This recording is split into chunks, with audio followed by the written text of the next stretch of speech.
Hyderabad Nampally exhibition grounds లో చేప ప్రసాదం పంపిణీ రెండవ రోజు కూడా కొనసాగుతోంది. ఉబ్బసం ఉన్నవారు చేప ప్రసాదం తీసుకునేందుకు వివిధ రాష్ట్రాల నుంచి భారీగా తరలివచ్చారు. చేప ప్రసాదం కోసం వచ్చే వారికి ఎలాంటి ఇబ్బందులు లేకుండా అన్ని ఏర్పాట్లు చేశారు. చేప ప్రసాదం పంపిణీపై మరిన్ని వివరాలు మా కరెస్పాండెంట్ శ్రీధర్ అందిస్తారు.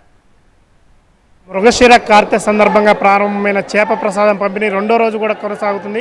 నిన్న ఉదయం 11 గంటలకు ప్రారంభమైన చేప ప్రసాదం పంపిణీ ఈరోజు ఉదయం 11 గంటలకు కొనసాగుతుంది. ఆ తర్వాత కావడిగూడలోని బత్తిని కుటుంబ సభ్యుల ఇంట్లో ఈ చేప ప్రసాదాన్ని పంపిణీ చేయనున్నారు. దాదాపు నిన్న 5 లక్షల నుంచి 6 లక్షల మందికి చేప ప్రసాదాన్ని సిద్ధం చేశామని బత్తిని కుటుంబ సభ్యులు చెప్పారు. మీరు ఎక్కడి నుంచి వచ్చారు? మేము గుంటూరు జిల్లా నుంచి వచ్చాము. ఇప్పుడే ఫస్ట్ టైం రావడం. తీసుకున్నాం. మేము జియాగూడ సోనా హోటల్ నుండి వచ్చాము. ప్రసాదం తీసుకున్నారా?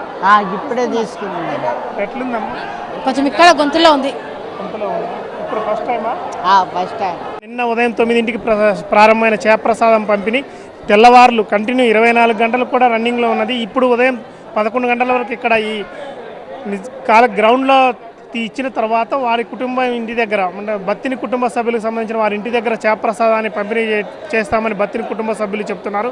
దాదాపు 700 మంది పోలీస్ బందోబస్తు నిన్న ఉదయం 11 గంటల నుండి 700 మంది పోలీసులు ఇటు మెడికల్ అంటే వచ్చిన వారికి ఎలాంటి ఇబ్బంది కలగకుండా క్యూ లైన్లు ఏర్పాటు చేసి పోలీసులు మొత్తం ఎక్కడికక్కడ బందోబస్తు ఏర్పాటు చేశారు. కెమెరా పర్సన్ శ్రీహరితో శ్రీధర్, TV9 హైదరాబాద్.